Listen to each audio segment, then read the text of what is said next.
So thank you so much. And Dr. Bruce Hall. Hi, great. Thank you. It's good to be here. I'm generally on the other coast inside the Beltway, Washington, D.C. And that's where I've sort of developed most of my understanding of these topics, working with companies and governments, government agencies, and NGOs, civil society actors, sort of where those three things interact, because I think that's where some of the most interesting challenges exist and where some of the most interesting solutions are being developed. And been working with them, consulting with them, trying to build case studies and develop stories and basically understand how leadership happens in their eyes. And the book is a result of some of the lessons that I've learned over the years. And I'm going to share a little bit of that. I'm going to break this up into 3 or 4 sections, and then Tara and Bruce will maybe ask some questions and anything you have in the chat. We'll after every 10, 15 minutes or so, we'll have an opportunity to discuss the topics, and then that should leave plenty of time at the end if we want to discuss some other things. I do have a little permission to nerd out here and deal with wicked and decision thinking. So I'll get a little technical, but not too much. Mostly I want to focus on leadership. I've got a series of slides here that I'll talk through. I'll occasionally turn them off as we break for discussion.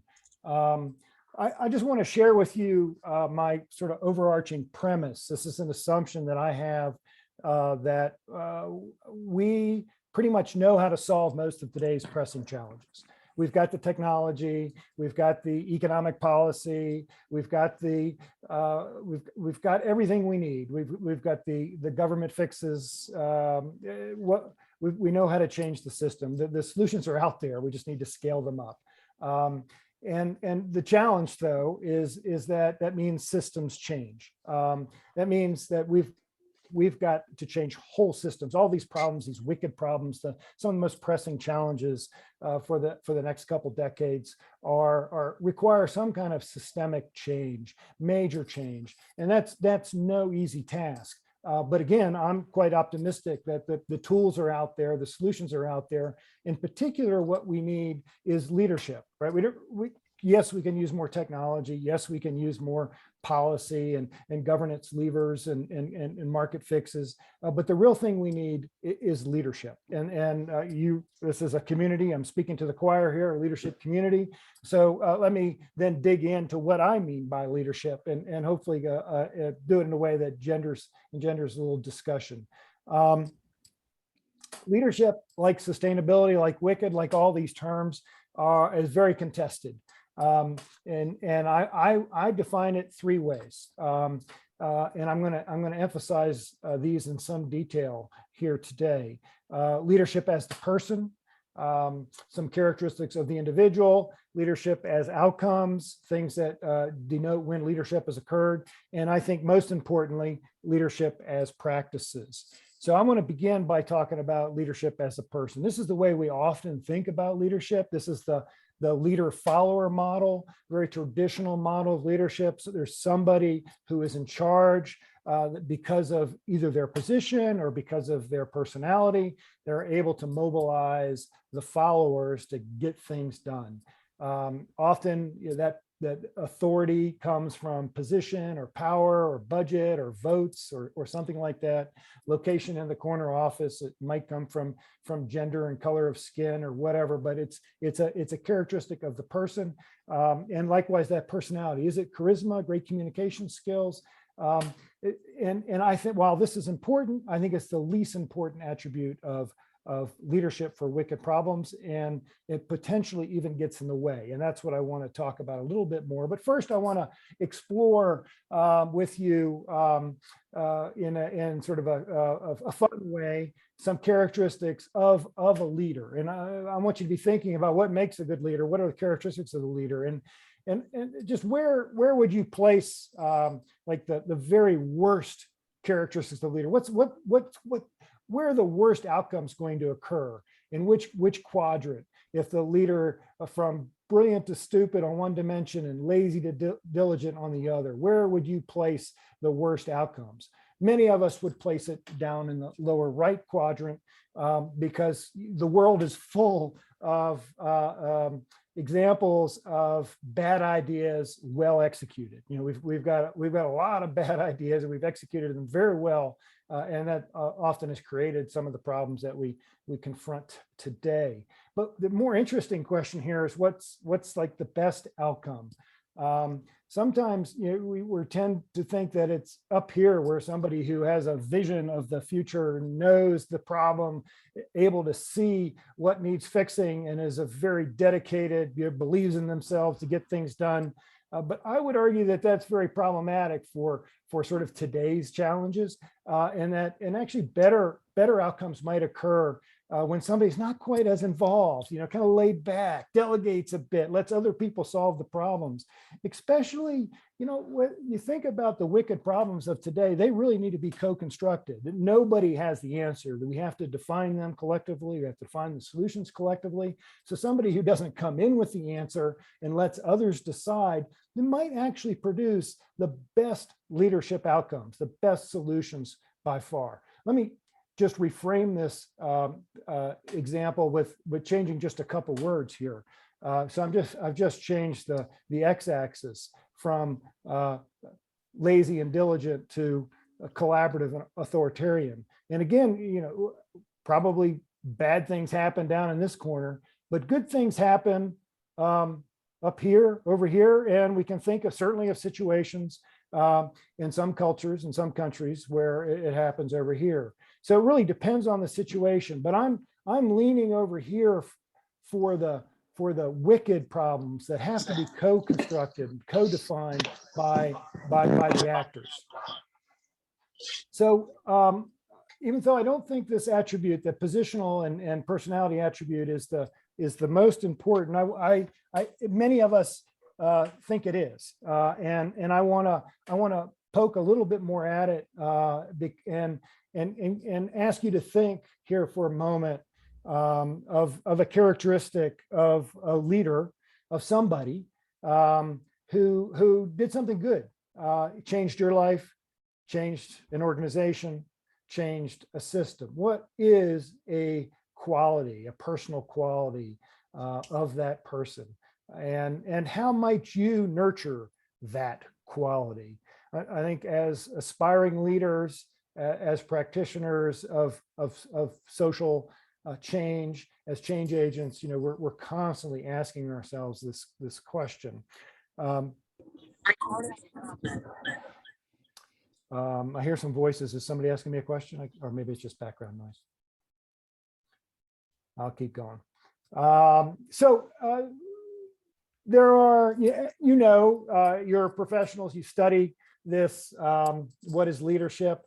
There are endless characteristics, lists, and I want to focus just on a couple of them here that I think are really important. And we know this from looking at systems change. We know this looking even at a team level, that these first three characteristics are really important.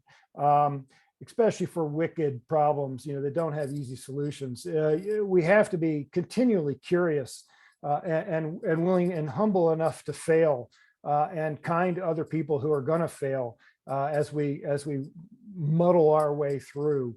It's hard to overestimate the need for humility and curiosity and kindness in people who are leading change. And this just comes out again and again, and after study. But with the characteristics of wicked problems, we also need a bit of a stick-to-itiveness, an ability to sort of punch around and move the box a bit, and a great deal of tolerance for uncertainty. These are characteristics that study after study have found that we should be nurturing in ourselves. As difficult as that is, how do we do it? How do we nurture those characteristics? This inner work, this is the task for many of us, and this is also the danger. This is one of the dangers of this definition of leadership, because it's very hard to create those characteristics, and sometimes this model of leadership where there's sort of one person that's in charge, that's making things happen, it gives us an excuse not to act. It gives us an excuse to let the leader act. The person that has the corner office or the budget or the votes, they're the ones that lead the way. They're the ones that then are responsible for failure. But we all need to develop these characteristics, and we can do that by self-reflection. We can do it by being a reflective practitioner, learning by doing, being very careful and introspective. But perhaps most importantly and most difficulty is the idea. Most difficult is the way of sort of modeling behavior. Act like you have these characteristics. Fake it till you make it. These are all really difficult tasks to do, but they're necessary. I think they're also sort of the least important characteristics. So I'm going to sort of push beyond this and push back on this characterization of the leader-follower model. Yes, it's important that we think of ourselves as leaders, that we nurture the leadership characteristics. There's important work to be done, but more importantly, I think we need to think of leadership differently. We need to think of it as something where we're all engaged.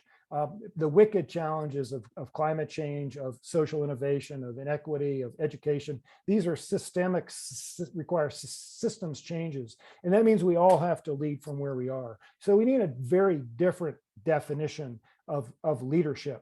And that's where I want to talk about outcomes. And I think this is much, much more important. The practice is even more important in the way I'm thinking about it. But outcomes is a much more powerful way to think about leadership. And you're probably very familiar with this model, direction, alignment, and commitment. This is a definitional model. It's an ontology of leadership. It's very robust. I will state with great confidence that pretty much anytime, anywhere, any place, a group of people got together to get something done, whether it's a team of people, whether it's an organization, a business, whether it's a church, a community, a nation, whenever they have done something, they've gotten together, decided what to do, and they actually did it, leadership has occurred. And you will find direction, alignment, commitment. You will find these three attributes. So really what we need to be thinking about as leaders is how do we facilitate direction, alignment, commitment? So direction is kind of, has the group decided where we're going? Do we know what goals and outcomes we want to accomplish? Alignment, have we decided what needs to be done to get there, to accomplish that direction? Has everybody stepped up to take one of those roles, or some of us are only focusing on the glory roles, sort of the low risk, high reward roles, and the risky roles, or the ones that are mundane and don't get much of a spotlight of attention, they're being left undone, right? Then we don't have alignment. So we have to have alignment on what needs doing. And then of course we have to have skin in the game. We have to have buy-in. We have to have commitment. We have to be willing to sacrifice for others in our community to get this done. So direction, alignment, commitment. And you can think of countless examples of where we haven't had all three of these things, or you've been working in organizations where you haven't had all three. In the NGO world and sometimes the government world is full of these examples where you've got people like in the NGO world, I got a lot of commitment, man. I want to change the world. We want to make the community better. We want to solve climate. We want to end poverty or whatever it was. So we've got some commitment and direction, but sure everybody is just doing different things. And so we're going to get a lot of inertia and burnout. So you're familiar when we don't have these qualities. So you can have, any one of us can have incredible value in an organization, in a situation, in a team, at any real moment that where we're engaged with others. If we ask three questions that, all right, so I'm not sure we have direction. Are we agreed on what outcomes we want? If not, how do we get direction? How do we agree on what outcomes we want? Are we aligned? Have we identified all the tasks that need doing? And are they being done, or are some not being done? Do we have alignment? And then thirdly, are we committed? Are we actually willing to make this happen? Or are some of us, for whatever reason, don't have skin in the game, don't have buy-in, have reservations? And if so, how do we make the difference? Just asking those questions is incredibly powerful. but that in itself is not sufficient. So I'm going to pause here in a minute and see if we have any questions about these first two topics. But what I want to point out is I'm suggesting a different leadership model. The leader-follower model, I think, is deeply problematic for systems change, for wicked problems. It puts too much emphasis on the leader, on the person who is helping the followers envision and figure out what to do. No leader can see all the challenges we face today. The problems need to be co-constructed. Rather, we need a model of leadership where everybody leads from where they are. So far, we've talked about the first two concepts here in terms of leadership defined by person, leadership defined by outcomes. I want to spend a lot of time talking about practices because I think that's the more interesting and more powerful part. But we'll stop here, Tara, see if you have any questions or have a little opportunity to reflect on some of these topics.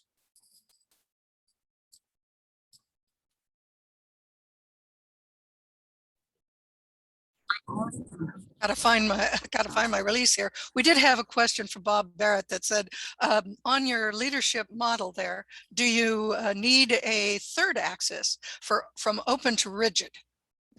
I think authoritarian, collaborative, open, rigid. These are characteristics that we know from experience that differentiate people who are really good at sort of working on systems change and working on teams, and those that aren't. There are endless ways of mapping that out. I had rigid in one of those dimensions at one time. I just want to get us thinking, Phil. Yeah. Okay. And I think you're going to define wicked problems later. How about Bruce England? You had a question. I do, thank you. I've been biking and listening. It's very interesting. I have 3 organizations in Mountain View that I manage, and one of the things, well, I think of them as platforms, not organizations, and I create space for people to do the work. And so I absolutely believe in the participants being actually, we're all leaders and leading the way, but I have to manage the platform. And there's a risk that people see me leading the platform and they think that's the same thing as leading the whole thing and that I'll make all the decisions. And I don't want to do that.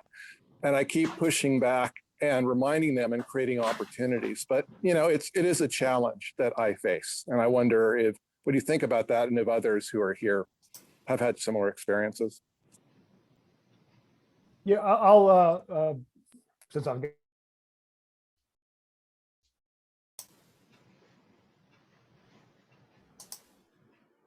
Oops. Looks like these are spaces where platforms where people can get together and co-construct problems and solutions. And yeah, the facilitation role of leading the innovation process, the collaborative innovation, the learning community is key, and getting out of our own way is also key, because ultimately the direction, alignment, commitment have to be co-constructed. And so that's why I like the outcomes definition of leadership. It puts the burden back on everybody else, right? It's not just the responsibility of the leader to get direction, alignment, commitment. We all have to figure it out, because we all have to agree on what direction is. We all have to figure out what we need to align and figure out what needs doing and do it. And then we all need to be commitment. So it puts the responsibility back on the stakeholders. And that's where it belongs, especially for wicked system level changes. okay, and that looks like it. Okay. All right. Let me talk about some practices here, and that to me this is the more interesting part here, and I think probably the most important. It also gives me an opportunity to nerd out a bit with you. Many audiences don't want to go down this rabbit hole of what wicked is, but I've said the word a bunch, as you mentioned. I haven't defined it yet, so here's my opportunity to define it. Again, I'm going to use sort of a little quiz here to get you thinking about these 3 different types of problems: tame problems or type 1 problems, wicked, and crisis, type 2 and type 3 problems. Because decision theorists have various ways of defining it, but they're distinctly different classes of problems, and they require different ways, different practices for getting directional alignment commitment. So remember, the goal is to get the group, get the system in the room, and get that system to get directional alignment commitment. Get those stakeholders in the room and get them to get directional alignment commitment. And it differs based upon what practices you use, will differ based on whether it's you have a tame, a crisis, or a wicked sort of problem. So here is one dimension. I'm going to give you 3 dimensions. One is where the stakeholders are, and this distribution of stakeholders. And on one extreme, they're in one place. Maybe they're in one organization. Maybe they actually will meet. They'll have face-to-face interactions.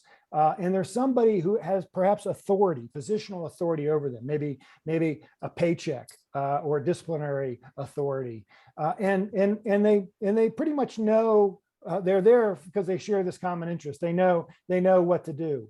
And contrast that with the other extreme of distribution of stakeholders for something like climate change. The people are scattered, they're certainly not in one organization. They're over many organizations, many regions, many countries. They will never meet, certainly not face to face. Nobody has authority over all those people, right? They're in different organizations, different cultures, and many do not even know they're connected to the problem. That is, they don't know they're connected to climate change or poverty or whatever it is. So where would the tame, which one's tame and which one is wicked, right? So obviously the tame, this is something like building a car. It's not easy. It requires management. It requires a form of leadership to get things done. You still have to get directional alignment commitment. There's nothing easy about it, but it's a very different sort of problem than a sort of a crisis where there's some disruption, maybe a hurricane, a fire, or whatever that's disrupted the people in the community. And so they're still nearby. They've got the same sort of problem. And people generally in a crisis are willing to relinquish their authority for a short time to some incident command, to some leader, or to step in to make decisions to restore public health, restore water, restore electricity, restore food, medicine, safety, calm things down a bit. But a wicked problem is at the other extreme by far.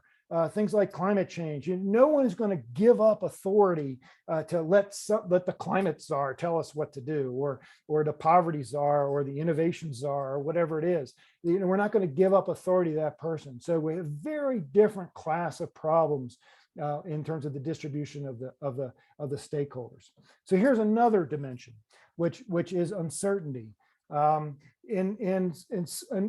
On the far left here, we're dealing with some problem that's been solved before, like building a car or a house or a building or something like that. The system is relatively well defined. The prediction and control work to some extent. We know cause effect. If I do this, I'm likely to get this outcome. Whereas on the other extreme, the situation is unique. We've never encountered it before. It's brand new. The system is changing so fast that we've got new situations. We don't know if the strategies we've used in the past are going to work in the future. They're just, not only are there known unknowns, there's unknown unknowns, to use the Rumsfeld idea. And so where do these things fall out? A tame problem, again, it's not easy, but it's been solved before. So we know in terms of mobilizing people, getting directional alignment commitment, we're doing that within where we understand cause effect. Whereas crisis and wicked are much more off to the right here. I would say many crises are new. Increasingly, we're encountering some of the same crises like fire or flood or drought. So they're becoming increasingly familiar, but wicked problems are unique. They're one-off. There's just no doubt about it. The uncertainty is confounding. We're going to fail an awful lot, and the trick is to fail forward. In the third dimension of wickedness, and again, I'm sort of nerding out on you here. The third dimension is the differences among stakeholders. On the one extreme, people have similar motivations. Like maybe they're there at work to build the car. They agree on what the problem is. It's to build a car, build a building, whatever it is. There are some external references. We know when the car is fast,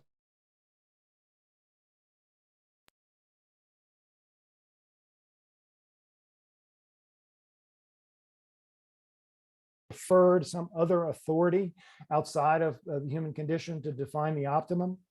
But in contrast, on the other extreme, the differences are huge. Is that I keep saying this, but it's hard to overestimate how important and difficult it is to get the stakeholders to co-construct the problem that they have, to get them to figure out what the problem is and what the solution is. And that's going to constantly change, because if you're in our world, we don't know what solutions we want until we kind of experiment with them. We don't know what kind of land use or food system or climate system or educational system or COVID prevention system we want until we experience it a bit. So it's going to be a very much of a moving target that has to be constantly co-constructed. And there are going to be some serious winners and losers here.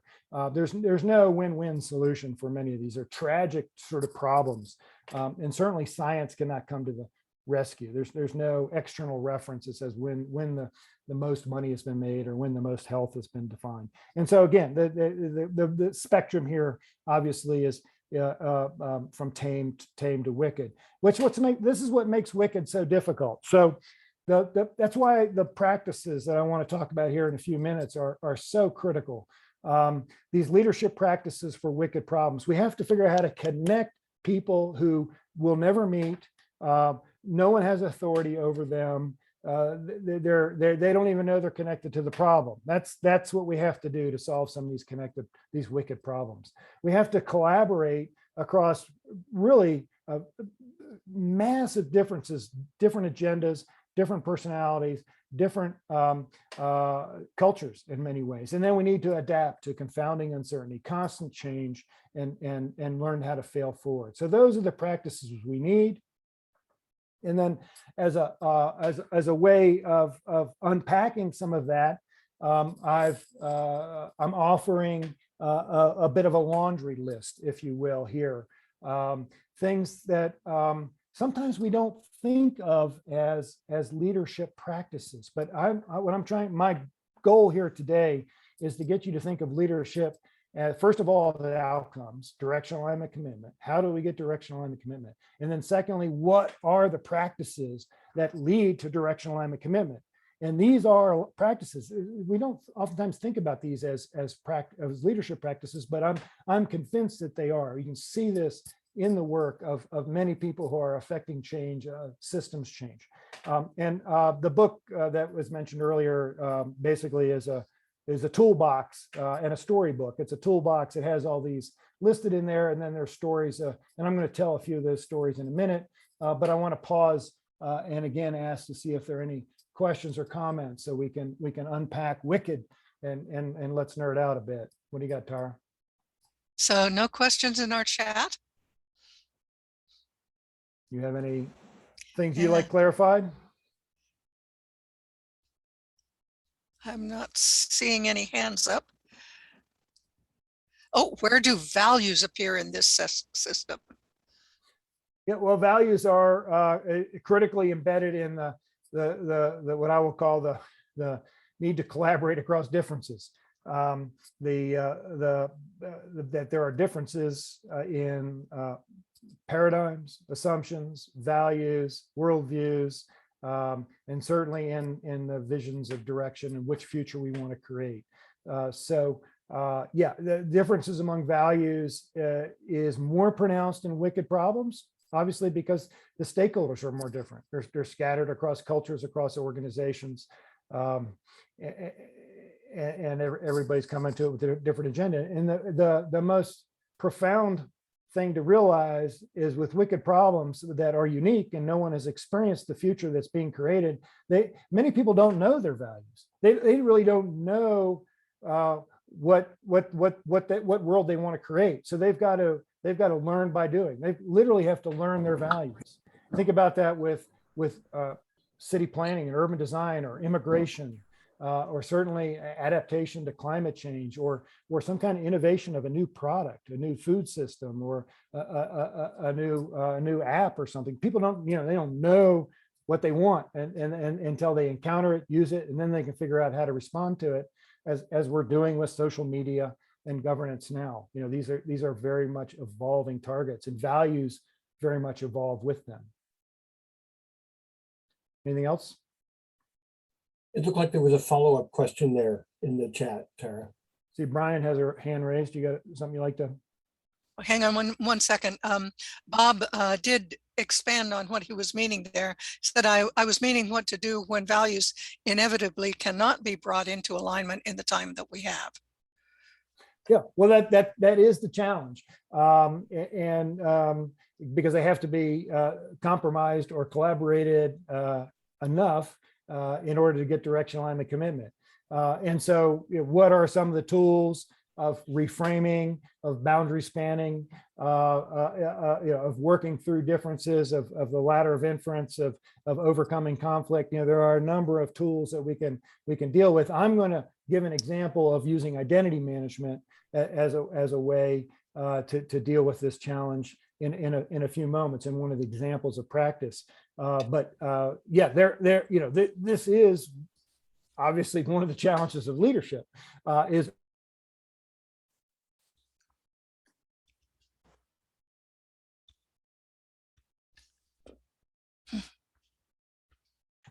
oftentimes the differences, the values differ on the strategy that we're going to use to get there.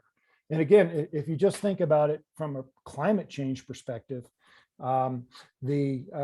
oftentimes we're arguing about whether we need government strategy, regulatory strategy, market strategy, technical innovation.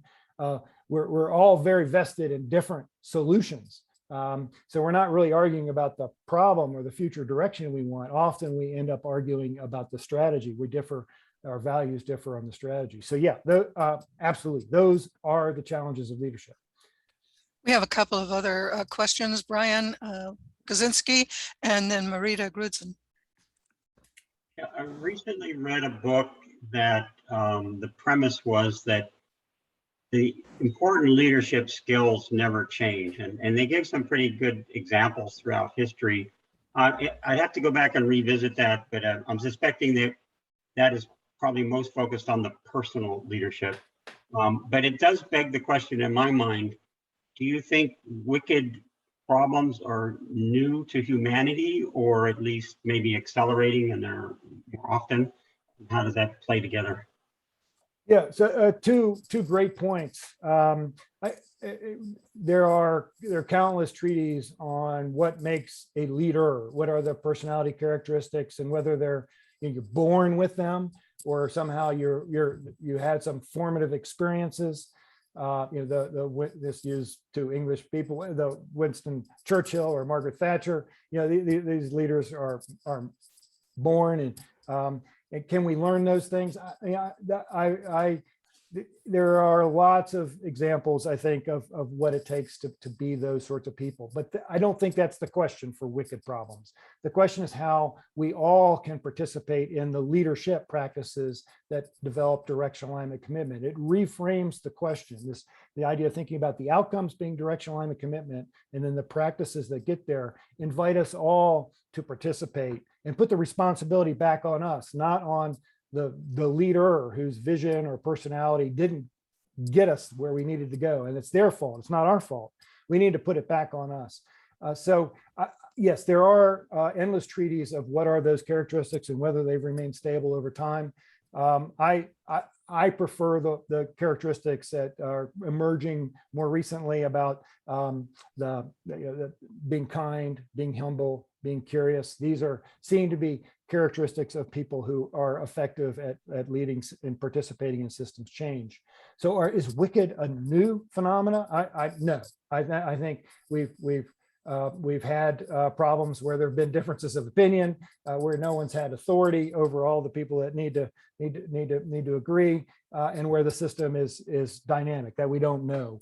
what the change is coming. So I don't think wicked problems are new. I do think they're probably more common, increasingly because of the interconnectivity, interdependence.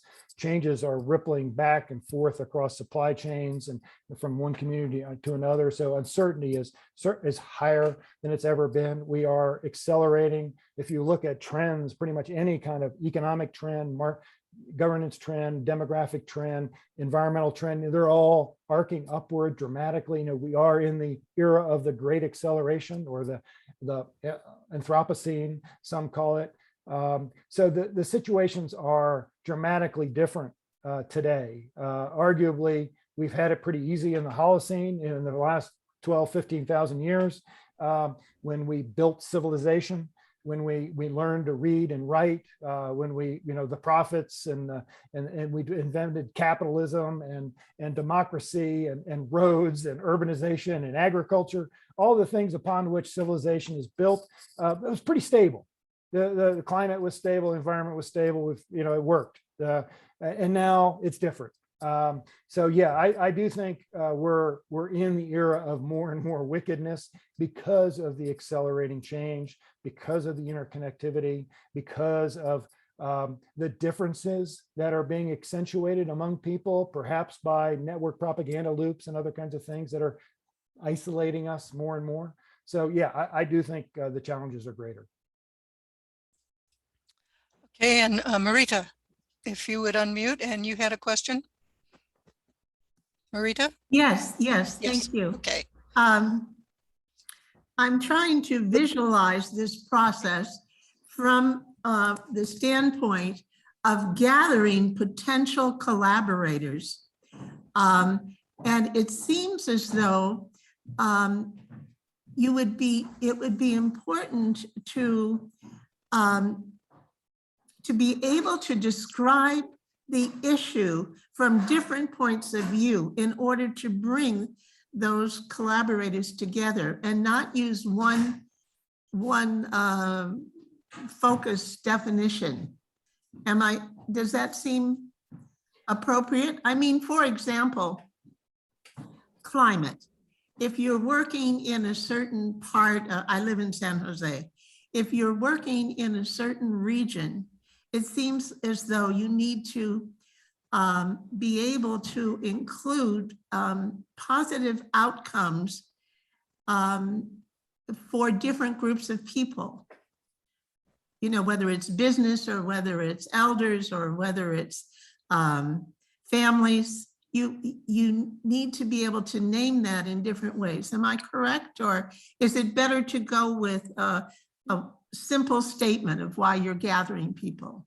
Yeah, so there, a great point. And we're all familiar with the challenge of identifying and mobilizing and getting the stakeholders in the room.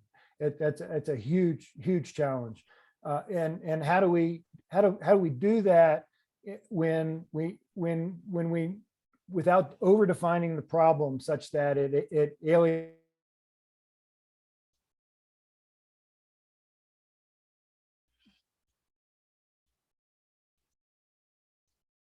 solution. They will have a voice in getting direction and alignment. And the solution will not happen without their commitment, right? That is the challenge of getting the stakeholders in the room, getting the system in the room. And that, as facilitators, our role, often the leader role, the folks that go through leadership workshops and whatnot are really, who are thinking about this, who nerd out on it. That ultimately is one of the bigger tasks that we have, is to figure out how we get those voices in the room to participate and stay involved, and stay involved after we've begun the initiative and failed, because we're not going to solve it with the first go round. We're going to learn by doing, we're going to keep going. That's the challenge, is how do you mobilize and maintain that commitment? So absolutely. Again, I agree. You've identified one of the core challenges of getting the people in the room. And the one thing that many of us can provide, especially if we're associated with, like I am, with a university or an NGO or maybe even a respected government institution, is we can provide a holding space, what's called a holding space. That is a venue or a platform where we can bring people in that are reasonably comfortable that there'll be a good process, that they'll be heard.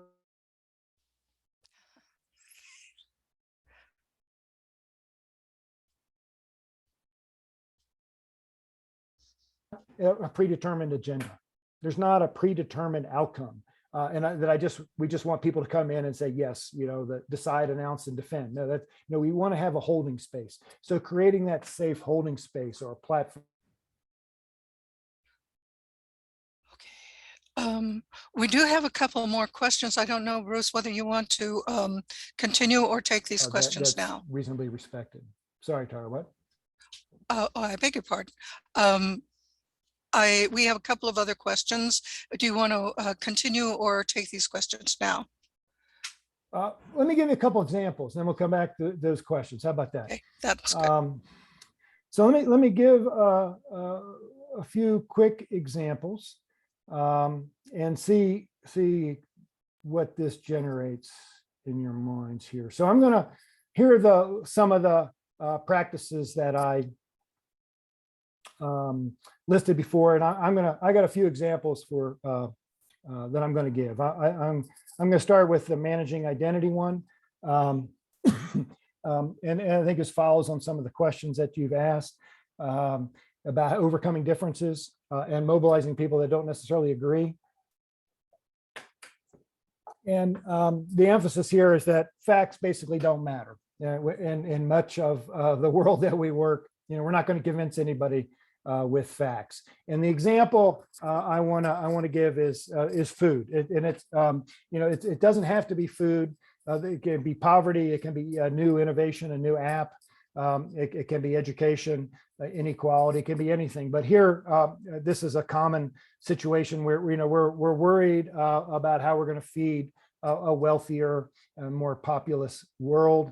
And if we know the enormous water footprint that beef causes, uses gallons and gallons of water, which gets polluted and full of hormones and antibiotics. We use half of the U.S. antibiotics are used in our beef system.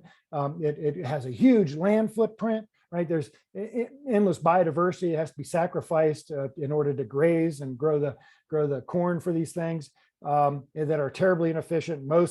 Most of the energy that we put into a steer goes out as heat or as methane. Massive carbon impacts, climate impacts, not just the deforestation and the agriculture, but also the methane. Yeah, so there's all kinds of reasons to be concerned about the food system. And there's so many people that are involved in it, right? It's not just us eating, but it's everything. It's the foodies, it's the chefs, it's the agribusiness. It's just an amazing amount of people that are distributed, and sometimes they don't even know they're connected to this problem. Now I can talk about this problem until I'm blue in the face. I'm a professor. That's what I do for a job, right? I preach. And I'm unfortunately, I'm very aware that I have no impact with facts in all the years I've been teaching. Facts do not matter. Oftentimes we think that all we have to do is inject facts into the situation. A lot of NGOs are guilty of government agencies as well, that we're going to inject facts into people's heads or in their communities, and they will make the right decision. But that is not the case. That is not going to happen. It rarely ever happens. Do we change anybody's mind with facts? And you all know the reasons for this. As experts on leadership, you kind of know some of the human conditions. You know about identity protective reasoning and confirmation bias, but basically people find information that confirms positions that they've already had. And the filter bubbles we surround ourselves with, the media, the friends, the internet search engines, they all give us information that we want. So that people will find other facts. No matter what facts you give them, they're going to find the facts that confirm their prior beliefs. And they're basically only going to listen to people that confirm their identity. And we're very divided. We're very, very identity focused. And so how do we use this identity protective reasoning, this identity focus to make a difference? So here's an example that I want to give. And I call it identity management. And in the book, I tell the story about Arlen Wasserman, who used to work for Sodexo. He was their chief sustainability officer, and now he's the founder and director of Changing Tastes. He's also been heavily involved in Menus of Change and other institutions that are focused on this problem. And I really think this is sort of one of the biggest sustainability hero stories that's really not told, because it's literally changing what we eat. And so this is sort of the system that he cooked up, and others certainly are very much a part of this plant forward movement. So this is a plant forward movement, and the goal is to get plant proteins at the center of the plate and move animal proteins off to the side. And again, we could be talking about education or poverty, whatever the goal is, but here we're talking about changing diets, a very identity rich, tradition rich, fact absent situation, right? And so what they did is they built a community. They built a membership community by first recruiting celebrity chefs. A few people they spent a lot of time on with facts, with trying to get some people engaged. And chefs are very competitive. It's a very much of a I want to be different, I want to be special. And so people bought in. A few people bought into the plant forward movement, and they started having menus and recipes that promoted this. And then other chefs want to be a part of that community, right? They want to be in the in group. They don't really care anything about meat per se, or its footprint, its carbon footprint, or the hormones or the health impacts. No, they just want to be in the group, right? And so they then start doing what the celebrity chefs do, as do foodies. And then suddenly there's menus and recipes out there. Arlen had all kinds of competitions. So celebrities would compete against each other. They get awards, they get pats on the back, they get cookbooks, they got fame from the cookbooks. Institutions, hospitals would compete against each other for the best plant forward menus. Colleges would compete against each other. And there's conferences, there's a language, and eventually you get the consumers, because now they've got recipes, and so they buy the ingredients. And then the food executives, you get the big companies, the Sodexos and Swansons and others. Suddenly they start to change because they too want to be a part of this community. And suddenly you had a shift, you got a flip. Everybody's doing it, not because of the facts, not because they're worried about carbon footprints or water footprints or biodiversity, but because they want to be in the in group. And direction alignment commitment has been built here. The direction is because I want to be in the group, and that means a plant forward menu. That means plant forward, so that people understand what that means. And they've got alignment. They're working with the farmers. They're buying ingredients. They've got recipes. They're changing the way they're describing food on their menus. They're not saying you get a quarter pound of beef, but rather you get a delicious, tasty protein. So they're changing the way they're thinking about it. And so they've got alignment, and certainly there's commitment, because people want to be.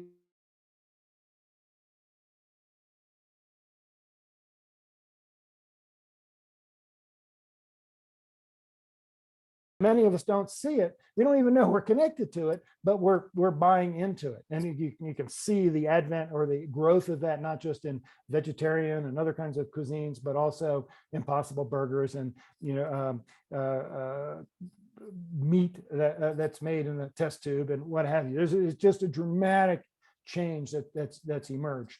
So that's one example. Let me give you two more. In a couple minutes, then we'll pause for questions again. And then I'll give you the bad news. Here's another practice, what I call a learning community or a learning network. And the earlier question that referred to platform, the idea of a platform, I think maybe I'm going to speak about that. So learning community is a way to mobilize people who are somewhat disconnected. They're sort of working on the same problem, but they don't know it, or they have a hard time getting together and taking advantage of it. And the example I want to use is fire. Fire is a problem everywhere around the world, particularly in where you live in California. And it requires, one of the things it requires is managing the fuel, managing the forest fuel load, and that often is done with some kind of prescribed or controlled fire. And it's very difficult to get fire on the land because there's just so many different stakeholders and so many different agendas.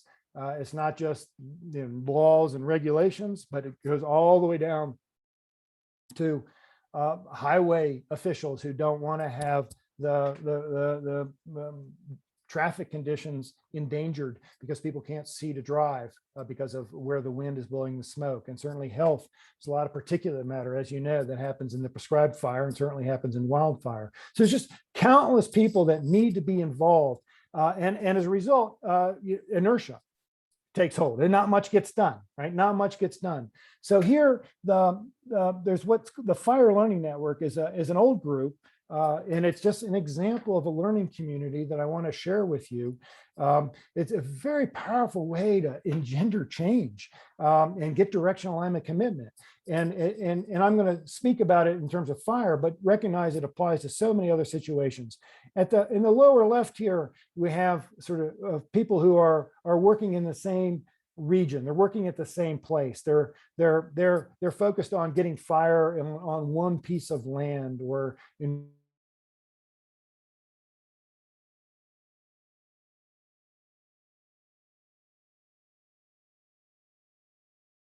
to get fire on the ground. They're trying to get the resources, the alignment, the other people that need to be there, the fire departments, the health officials, the highway officials, the communities, everybody's got to be on board.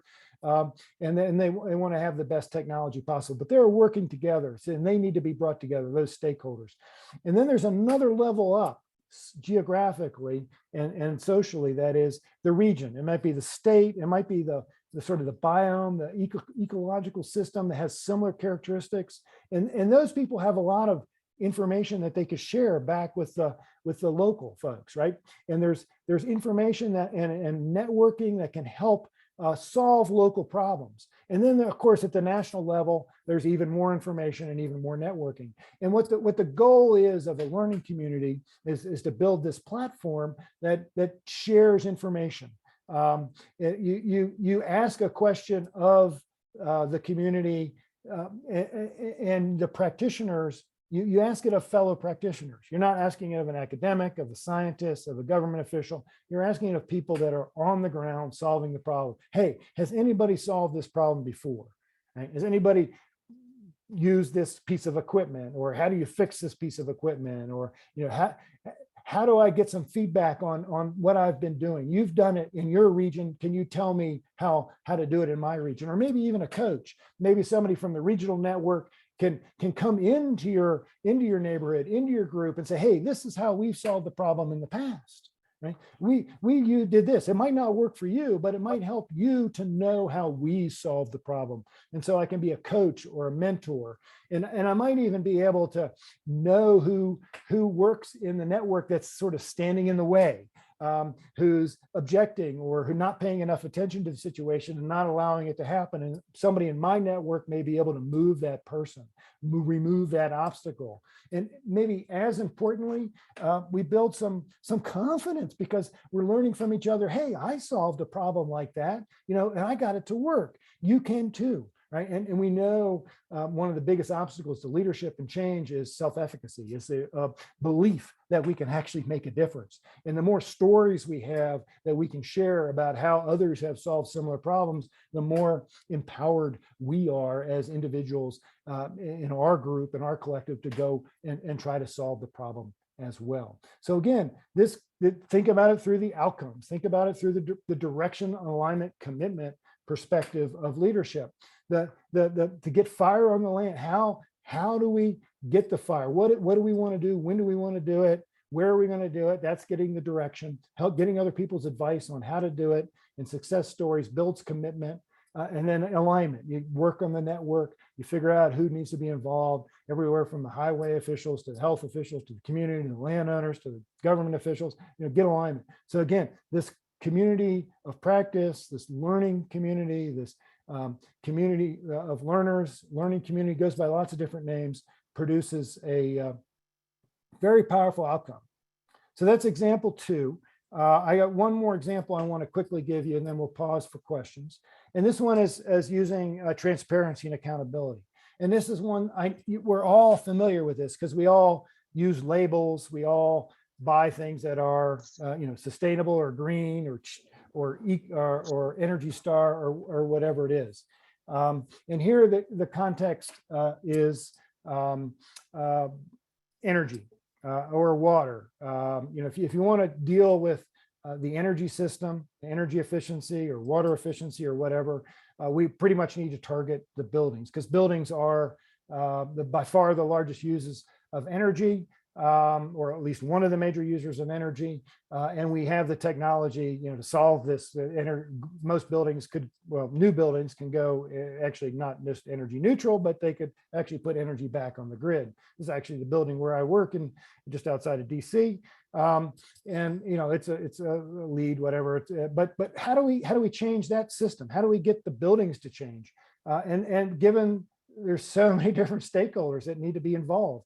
No one has authority over all these stakeholders, from the tenants to the guests, to the executives, to the investors, the owners and developers of the building. It's just so widely distributed, so many different agendas. It's an incredibly difficult problem. Well, transparency and accountability is a strategy, that you're very familiar with, but I want you to think about it as a leadership challenge. And the example here is Host Hotels. Host Hotels, I think it's a Fortune 100 company, pretty close. It's basically half of Marriott. You probably know the Marriott. This is the real estate investment trust arm of Marriott. Mr. Marriott is still the CEO. And what they've done, and the book covers the story of Brian McNamara, the dude in the middle here. He was working really hard with the organization. He was the chief controller to connect the building design and management, which is where the water and energy are. That's where the rubber meets the road. That's what you have to change and maintain, to the big driver, right? Green capital, the investors, where the money comes from. And how do you make that connection? Well, the SASB, the Sustainable Accounting Standards Board, that's basically what they do. And you all know, Wall Street is changing. The Dow Jones has its own sort of sustainability index. There's countless ways of helping people make socially responsible investing. SASB, I think, is probably on the cutting edge here, because they're dealing with measures that go into the reporting back to the Security and Exchange Commission, the 10K filings that hold the companies liable. So the investors are looking at the 10K filings, they're looking at their reports to the SEC in order to say, okay, what are the risks, the sustainability risks, the climate risk, the water risk, the energy risk to my investment? And how can I make the best investment that's not going to be subject to either a poor rate of return because of poor energy efficiency, or worse, some kind of collapse of my market, of my investment because of the climate risk or whatever. And so Brian worked with SASB and Host, and used this transparency so that there's information being reported that connects the investors. The investors are now making decisions of where to invest, and that's shaping how buildings are being designed and managed by Host, by this global corporation. And we know this model. You all know the model that if sunshine is sort of the best disinfectant, right? If you make things transparent, then the people who are causing those impacts, somehow they're accountable. You can see that in this case, the building designers and managers are accountable to the investors, right? Because of the transparency and the reporting. That makes the designers and managers responsible. They then may actually implement some action, because there's connection from their impacts back to people that are holding them accountable. And so this is an incredibly powerful way to distribute across a large network of people who don't know they're connected, really.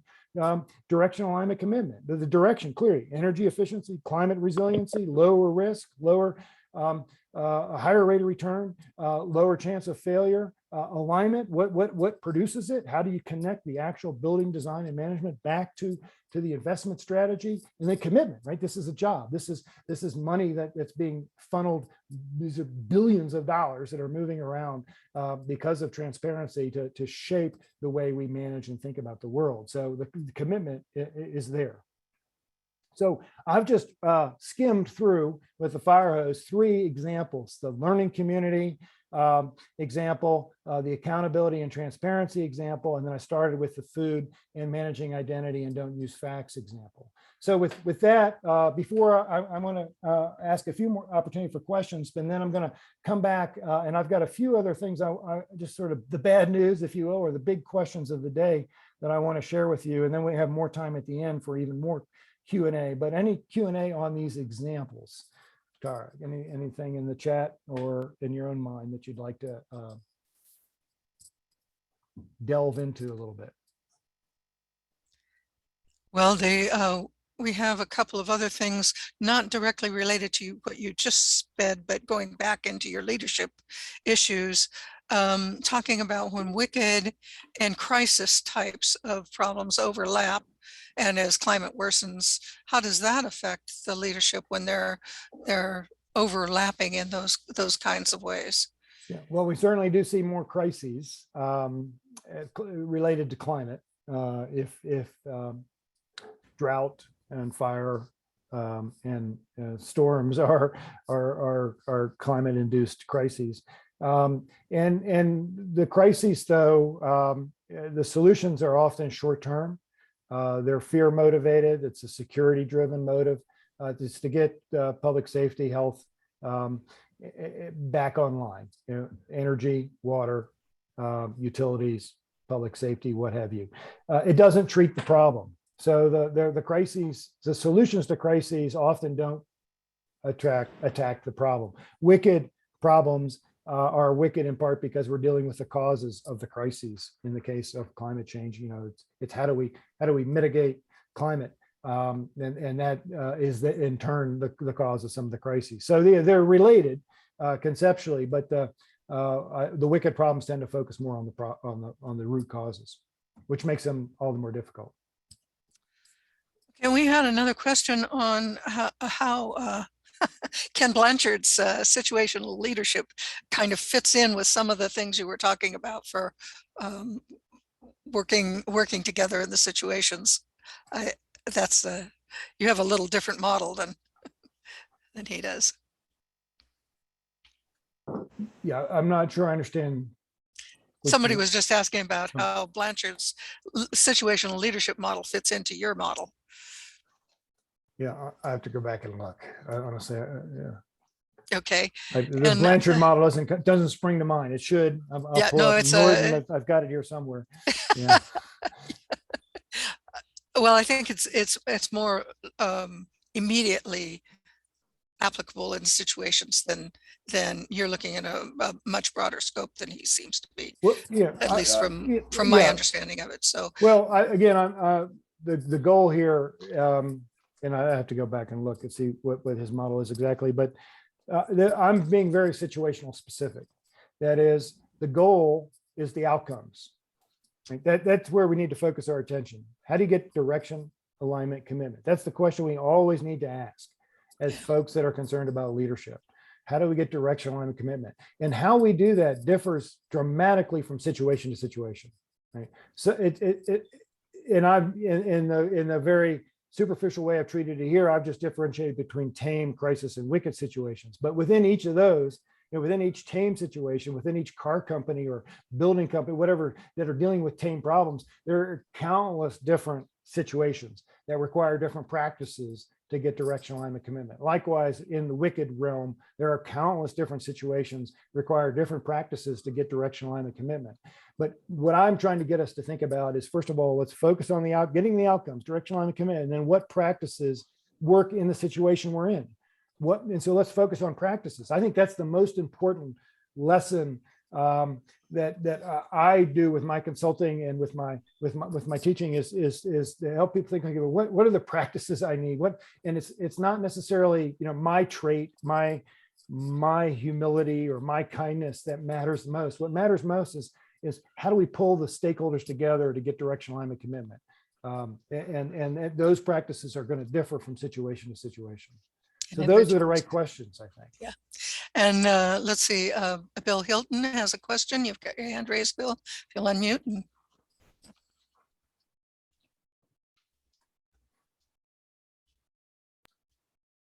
We're still not hearing you, Bill. Thank you. There you go. Thanks. Bruce, some years ago, William Bridges wrote some good stuff on managing change and transition. One of the things I've recently become particularly concerned about in the climate crisis is that by and large, there's nobody providing leadership on handling the internal transitions that people need to go through in order to adapt to change. I wondered if you'd comment on how that fits in with your notions of leadership. Internal being as an individual. Yeah, well, or as groups. Yeah. You know, when we need to go, when an individual needs to go through a change, when an organization needs to go through a change, there are a whole lots of internal reorganizing that goes on, and it strikes me that that's not. I mean, there's a lot of effort going into changing how electricity is generated, changing from natural gas to electricity, changing technologies, et cetera, et cetera. But there's, from what I see, nobody has stepped up to say how to help people understand the change they need to go through in order to adapt to the changing life that we are. Yeah, I mean, certainly, I agree that there's change coming. We're in the midst of change, and change is hard. However, with that said, I'm not very confident that the idea of this grassroots, that people are going to change, and then that's going to somehow influence the larger change. People are sort of dumb and brutish, right? We're tribal. We're going to do whatever the group says to do. And so what are our larger groups doing, or what are the institutional constraints and opportunities? So what we need to change are the institutions. We need to change the groups. We need to change the missions of that people identify with, and that's not targeting the individual with facts or with the need to change. It's targeting the groups and the institutions that to which they belong, and that set the context, the price of fuel, the type of food that we eat. It's the idea of taking those decisions out of the hands of the individual in many ways, or targeting on the large institutional and community fixes that we need. So I think I would push back against focusing on the individual as the agent of change, and we need to focus on the collective, the group identities and the institutions that set the constraints and opportunities that is the choice set in which people operate. We literally need to change the choice set that people use to make selections, so that all the choices they have for energy or for education or for water, whatever, food, they're all sustainable, or they all promote equity, or they all promote justice, or whatever outcome that we're striving for. It's creating the choice set that then people choose from that choice set, but every choice promotes the outcome we want. But to get people somehow to inform to the position where they're going to be, as a citizen or a consumer, they're going to make the right choice because they're informed, or they've got the right frame, or whatever it is that they're using to evaluate the situation. I think that's problematic, I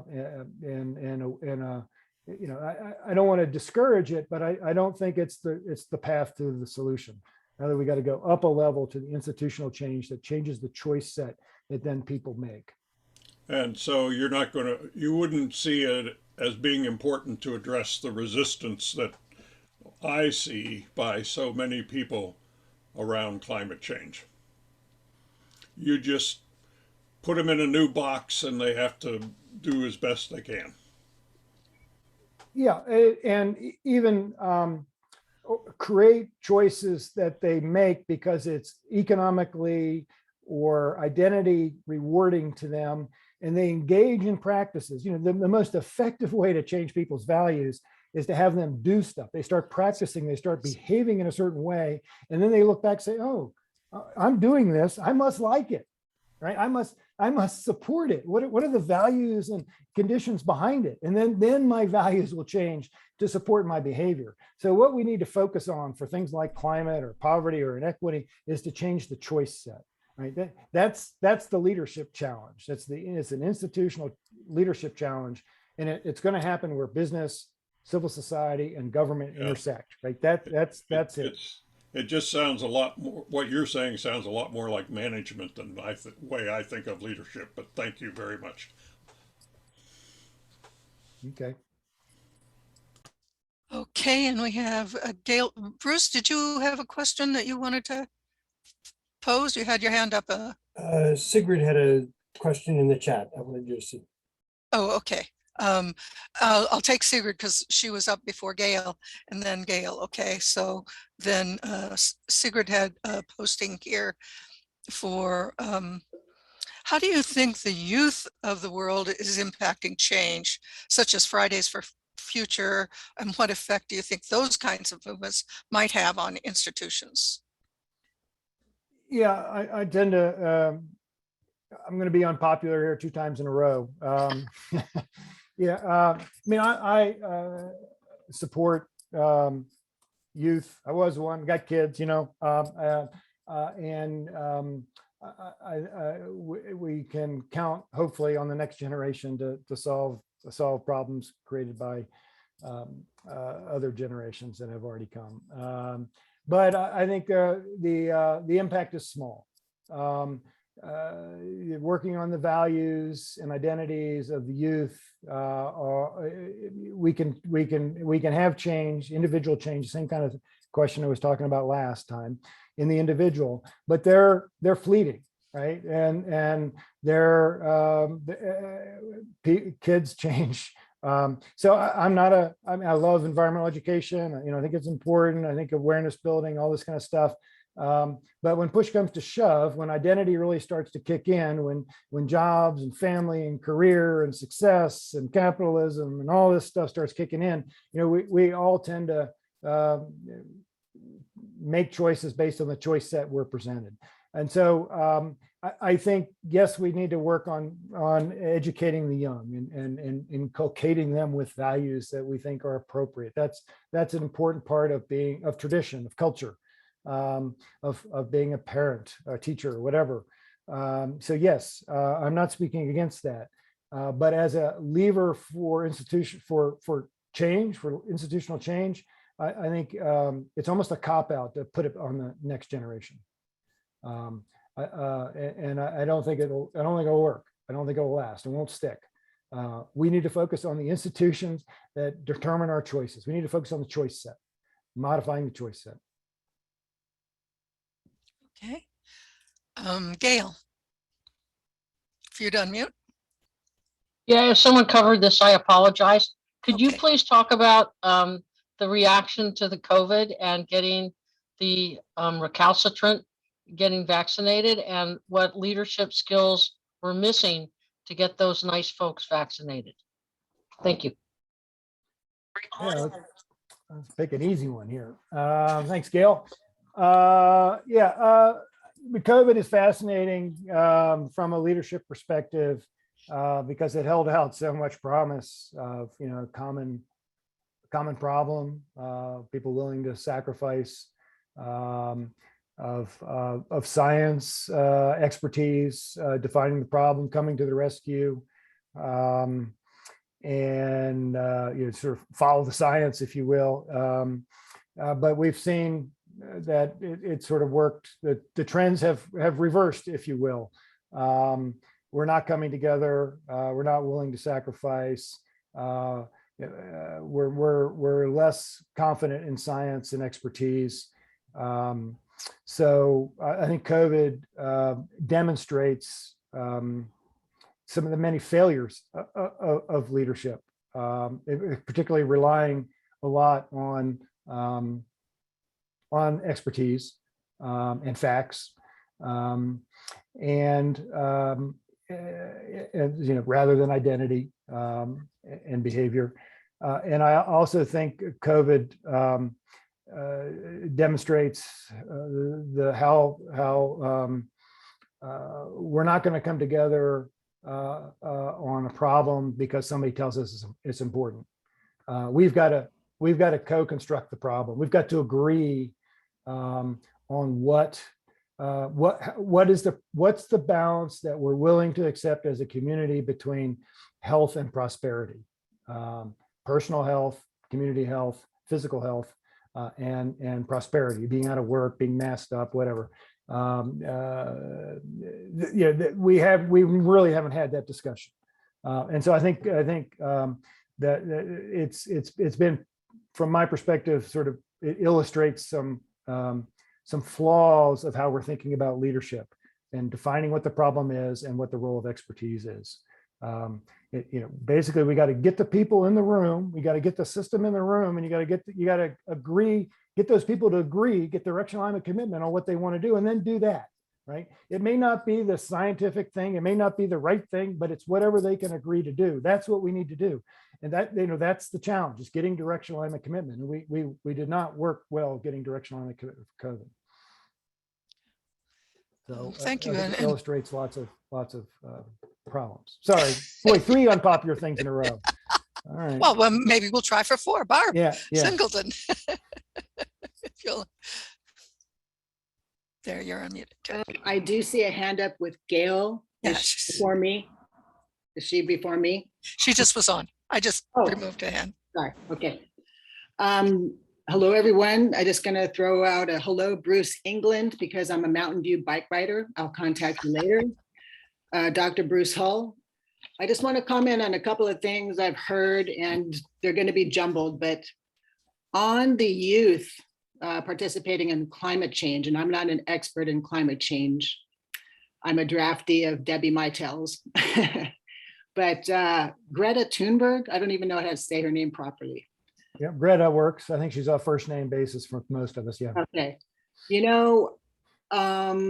Even though she may be the last few years, kids look up to her. I look up to her. When I see the comments on YouTube, the absolute hate, on social media, I think this is an area where we, or this group, can start paying attention and add a positive comment in support.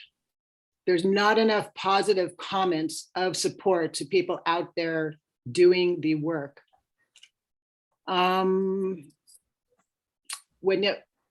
I'm dealing with my nephews and people of this age, when I mention AOC, we can see here I'm liberal, whatever, but we all are, I guess. But that immediately makes a bond. Just because I mentioned, oh, is that AOC on your thermos? A sticker. Now we're talking. It's like, wow, just recognizing something. So anyway, youth, extremely, extremely important. They know what's going on and they need our expertise, everything that you're talking about, and share how to bring them in more. So that's a comment. And now I forgot my other comment. So I think that might be enough. Right. Yeah. Oh, I think it's a great point. AOC, Greta, these are all triggers for identity. They trigger identity protective reasoning. So if you believe in Greta and climate change and the harm that past generations and fossil fuel companies have done, once you mention Greta, you're in that community. Likewise at AOC and justice and equity and reforming democracy and capitalism. You've triggered an identity, and if people are in that community, if you belong, if that's your identity too, then you're us. Then yes, you do trigger connections in positive things and energy, and we can preach to the choir and feel like we're doing something. But you've likewise triggered people who are not in that group. So what we can do about it is, at least one step is on social media, on YouTube, when Greta makes a latest statement, get on there and put something positive or answer someone and just say, wow, I understand your opinion, but this is how I feel if you're open to discussion or something to break that ice. Yep. I'm just I think it's good work, but its impact is minimal. You know, I think again, we need to go up the next level and focus on institutional change, focus on creating a choice set so that people can make climate safe choices for energy, for food, for if we're talking about climate, you know, there's a wide range of choice sets that need to be changed. The battle's not going to be won by defending Greta or trying to convince people who think Greta is evil or climate is a hoax. You know, we're not going to win that battle. I don't agree, and I'll end it there. I don't want to take your time. Yeah, you know, I'm here to stir the pot a bit. Yeah, I operate strictly from the heart, and I know that breaking down communication will help. So anyway, thank you again, and I'll mute. Thank you. Okay, and we do have one in the chat that came up before, Sean, so let me get this one in. Do you have an example of strategies that might work or that you think would be effective in the situations of Lebanon, South Sudan, or Libya? Any of those types of things? Yeah, that's a worthwhile question that exposes the limits I have and ignorance. I guess I'll just say that I do believe that, you know, sort of the generic message of today, that is leadership is partly the person, but even more so the outcomes, and even more than that, it's the practices. That framing would apply to just about every situation, including these deeply cultural geopolitical challenges. But no, I'm not conversant enough to with just alienate people. I'm willing to alienate people on climate and food, equity and justice, and some of the issues I deal with as a consultant or educator, but not that. Sorry. Okay, Sean, go ahead. Unmute first, though. Hey, Bruce, kind of pivot to a micro level leadership question here. What do you think some of the challenges are that leaders will face in kind of the virtual meeting world that we live in now? So, for example, you know, maybe I manage a small team of 10 and we used to huddle weekly or have, you know, semi-formal, informal meetings in person. And now those interactions are pivoting to a virtual meeting, and now we're not having that face-to-face interaction.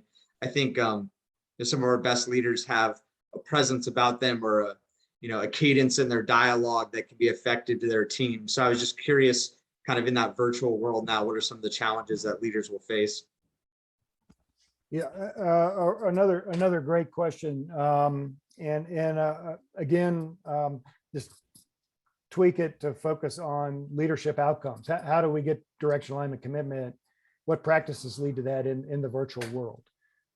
I think that's how I would frame your question. That we all need to work in the virtual world to get direction, alignment, commitment, and what practices work there. And yes, there are limitations to the virtual world, especially for the innovation and the social and the trust building side of things. Trust is so important to build the commitment, and trust is one of the major components of trust. Trust basically comes from three, other than sort of your innate state of some people are more trusting than others. Comes from how rationally you evaluate the likelihood of other people delivering. You know, have they delivered in the past? And I think we can evaluate that online. So that dimension works.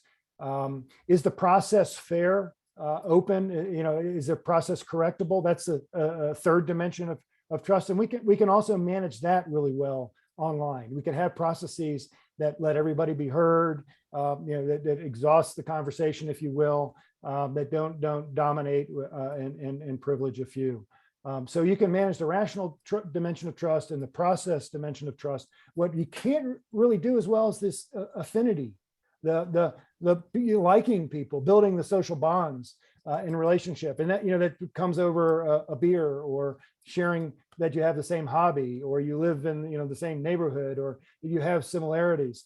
That's less easily facilitated online, and so I think we're struggling. We're all struggling with ways to build that. And there's just an explosion of strategies online. People at work businesses, they have cooking classes together online, or they have gaming nights, or they have some way to build that social affiliation, that affinity. So I think again, thinking about the problem is, how do we get direction alignment? What practices are going to get direction alignment commitment in the virtual world? That's the question. And I just narrowed down on trust as one of the things we need to manage. And we can have there's procedural trust, there's rational trust on whether people have delivered before, and then there's affinity trust. And you need all three of those dimensions. And we can get the first two, process and rational trust, reasonably well online. And we need new strategies for getting the affinity trust. And you mentioned other things about cadence and communication and power and charisma, characteristics of the leader that influence. And I think those are relevant as well, but I backed it off just to think about practices that get direction alignment commitment and then within trust. So very narrow answer to your excellent broad question. Can I just wrap up, and then we can take some other questions because there's just a few other points I want to make. Yes. Before people move on with their lives, I just wrap up where I've been, the summary, and then a parting concern, which is a really big concern in my heart. So I started out by saying that we've got basically the solutions, the technical, economic, and governance solutions to just about every problem out there. I remain very confident in that. It's basically a systems challenge, which means that we need leadership. It's basically a leadership problem. And I'm preaching to the choir here. You're in a leadership program. You're attending a leadership workshop, webinar on Friday afternoon. My gosh. You buy into that. And what I've tried to do is communicate a slightly different way of thinking about leadership than is the traditional way of the person being the leader. It's their characteristics, it's their power. I push back against that, especially for the wicked problems that we face. It's going to be more, I think, start with the outcomes. How do we get direction alignment commitment? That's the key question to always ask. And then what practices work in that situation to generate direction alignment commitment? And there are countless practices out there. And that's what we need to collect in our toolbox, right? That's the purpose of leadership programs, I think. That's the purpose of leadership education and outreach and what have you. And there are lots of tools out there. In this book, we've summarized by interviewing lots of people that are working in this field and extracting what they've done that worked. I would sort of three shelves of the tools, those that help connect the people that are distributed, so widely distributed that no one has authority over them. Tools that help people adapt to confounding change, just immense change and rapid change. And then tools that help people collaborate across a lot of these differences that we've been talking about that divide.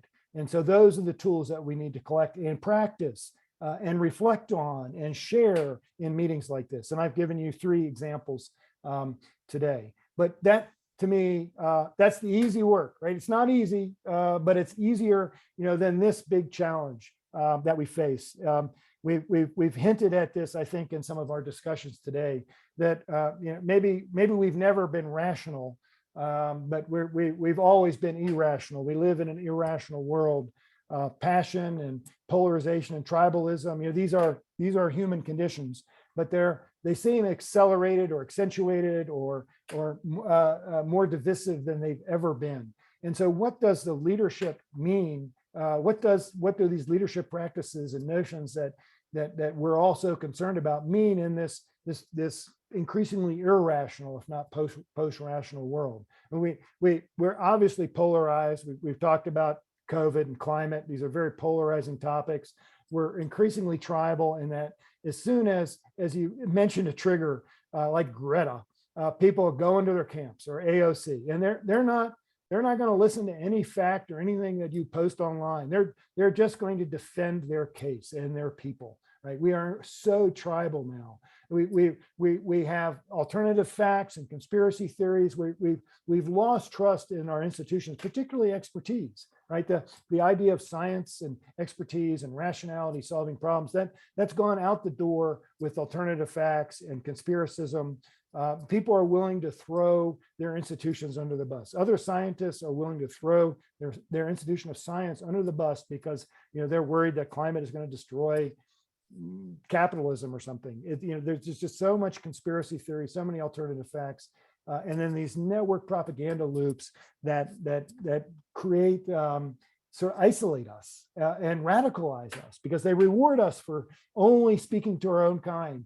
And they punish us if we question, if we question the dogma, the identity, the accepted facts of our group. The risk of a climate denier to question whether climate change is real is huge, right? They will get thrown out of their group if they embrace or maybe accept Greta as a legitimate person. They will be banished, right, in their network propaganda loop.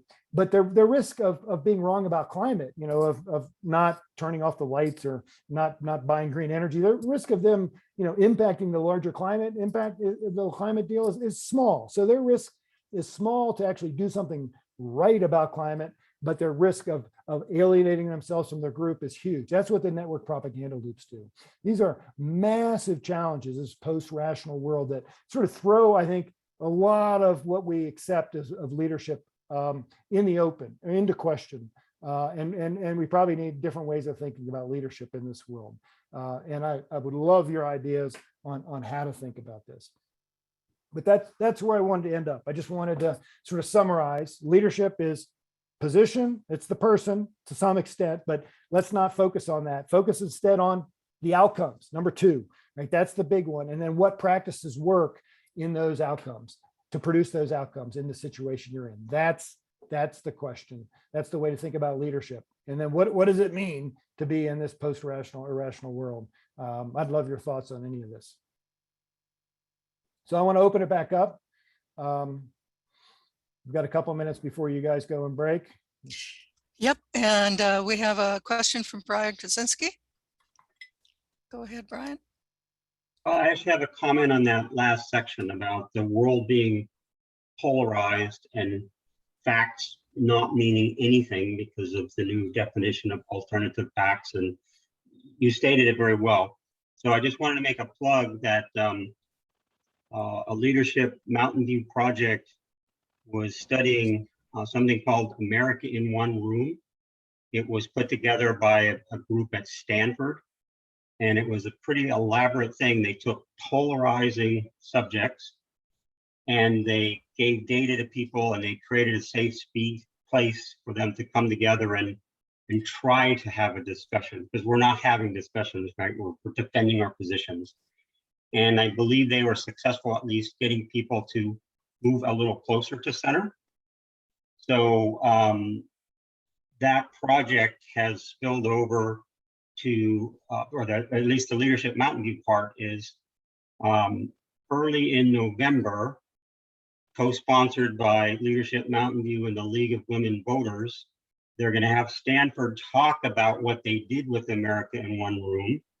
And then we're going to propose if anybody wants to try to do that in our local community, or whether it's for housing or equity or whatever topic is out there. So I will be sending a flyer to Tara for that within the next couple of days. And if you want to join us for America in One Room discussion to see if that model might work in other areas, be happy to have you join us. I think it's the first week in November sometime. Thank you. Thanks, Brian. Sue. Am I unmuted? You are. Okay. I've been thinking about outcomes, and I've been thinking about them from several different points of view. One, is my training, where I took philosophy, and one of the things that we studied were utopian ideas and how they manifested and the consequences of them. Another is from art.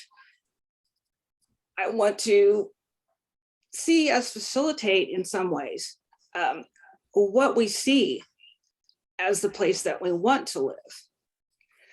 And then from a policy perspective, it's like you need to present this as key to understanding how you're going to get there. It seems like even in business, in organizations, that a vision statement is really just a statement, a restatement of the mission. What I see you talking about in terms of outcomes is all those things, and all those things are missing to some degree and another in all of our discussions. Yeah, a good point. It triggers a few thoughts that I'll share.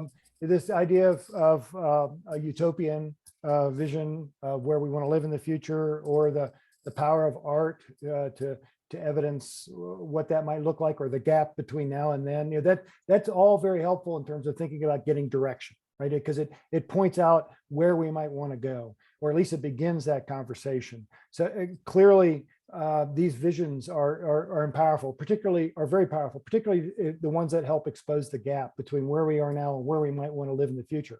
And I will argue that we really don't know where we want to live in the future. It's to be created, right? That's what makes it so difficult. We're co-constructing what it is and what's acceptable, and that's a lot of work. The other point that you made me think about is the power of story. You know, I appreciate the importance of mission and vision statements, and I'm in the middle of working through those for my own center. But story is such a powerful strategy for getting directional alignment commitment. Because it tells where we're going, right? It has a trajectory, if you will, of temporal nature, moving in through time, which is direction, and it has characters that are doing something.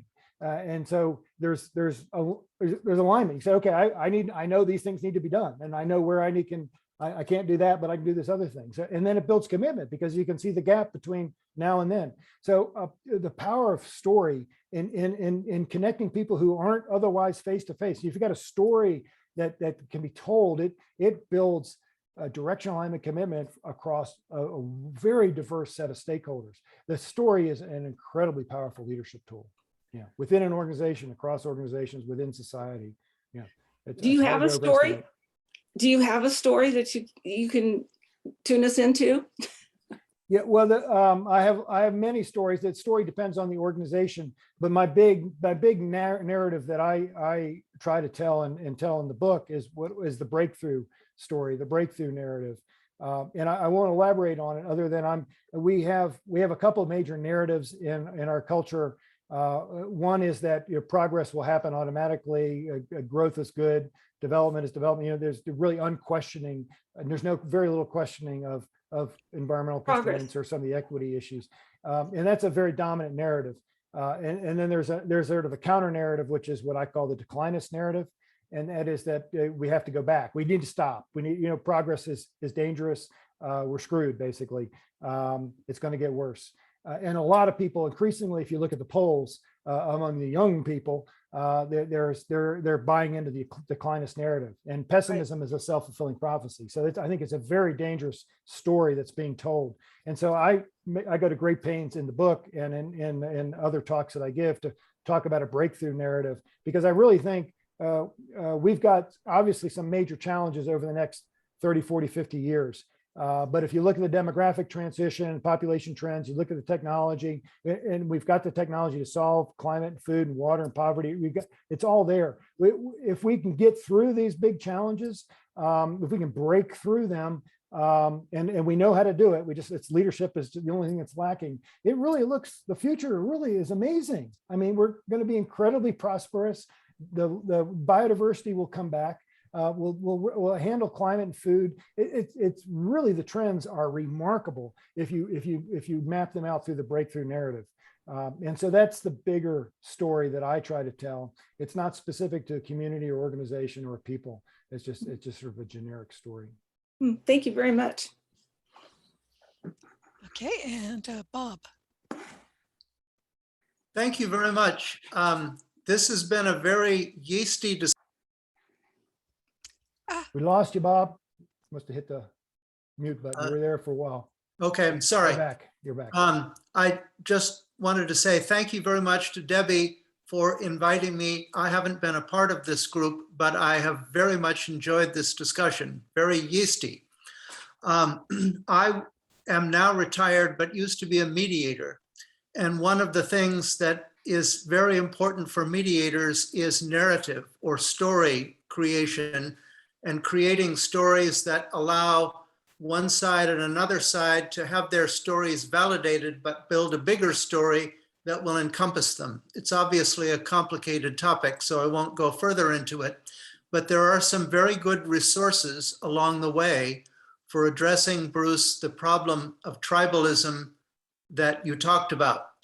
I have been working with my Rotary Club and the League of Women Voters, and just so happens that we put on a program on Tuesday about the neuroscience of us versus them, some kind of basic neuroscience about how it's inevitable for us to group into us versus them. But it doesn't leave us necessarily stuck, because we can create lots of us affiliations. And I won't take too much time to say more, other than I would be happy to make that link available to anyone who would like to follow up. Thank you again. Again, I agree. It's about getting direction alignment, commitment, and identity management and story are key there. Yeah, and there are lots of tools. They're not easy and they don't always work, but there's good work being done.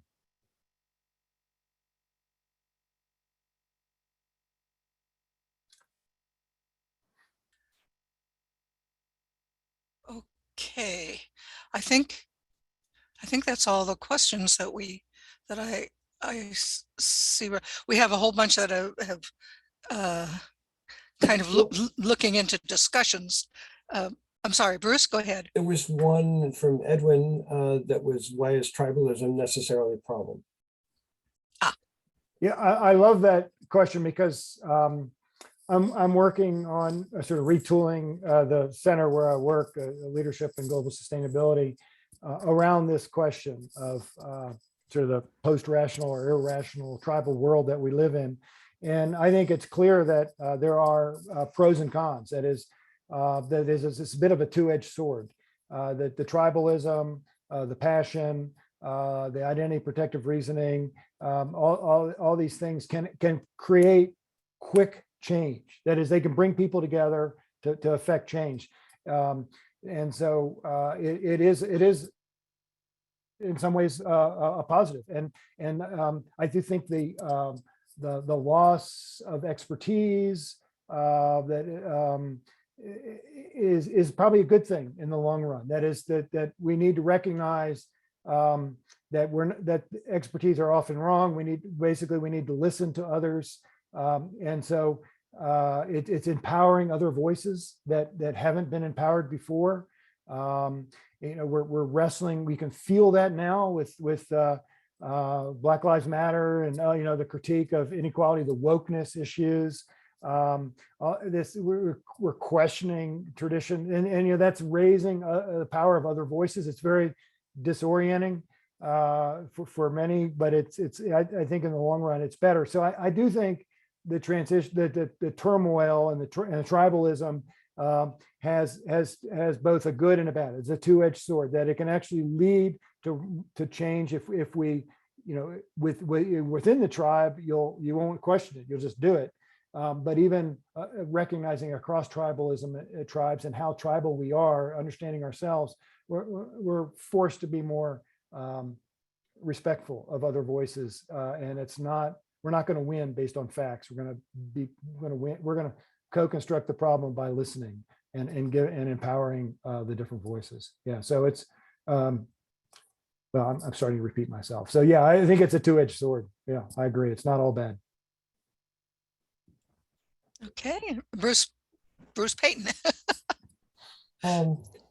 Bruce, I've been reading a fair amount about wicked problems and went back to some of the, well, to the original academic article that everybody cites. What I notice is that the early writers were very pessimistic. And as I read your work, and particularly as I listen to you today, you sound significantly more optimistic. And first of all, I wanted to thank you for that, but also to ask you, how is it you've come to reinterpret that pessimistic tradition in such an optimistic way? Yeah, it's a great observation. One that I've pondered quite a bit. And I have two answers. Hopefully they'll make sense. I mean, one is just pessimism is a self-fulfilling prophecy. So in terms of leadership and story and building commitment, we need a different, we need hope. And it's going to engage people. Fear, is not much of a motivator. It motivates fear, flight or fight, but it doesn't motivate lasting change.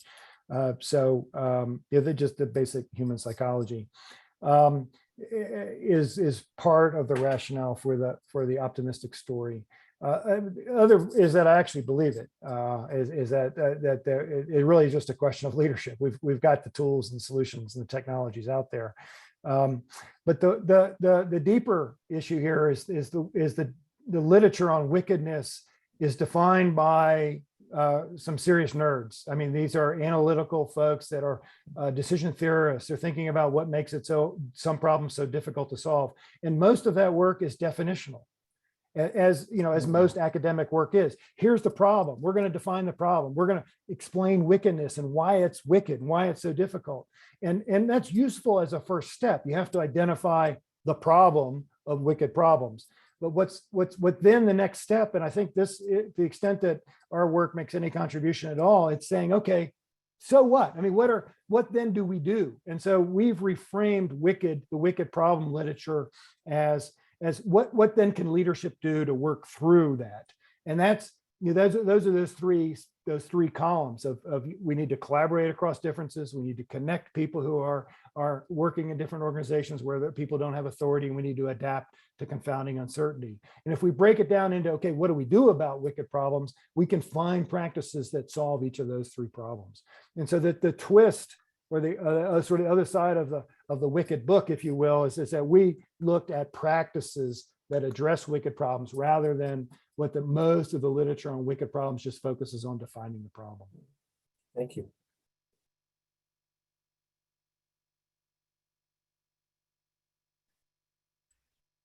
Okay, do we have any last? Looks like we're pretty done. Your timing is pretty exquisite. 2:57. Yeah. Okay. It's been great. I appreciate the energy and attention. Thank you for the great questions. Thank you so much for spending your time with us this afternoon, and I will look forward to seeing more of your work. So thanks very much.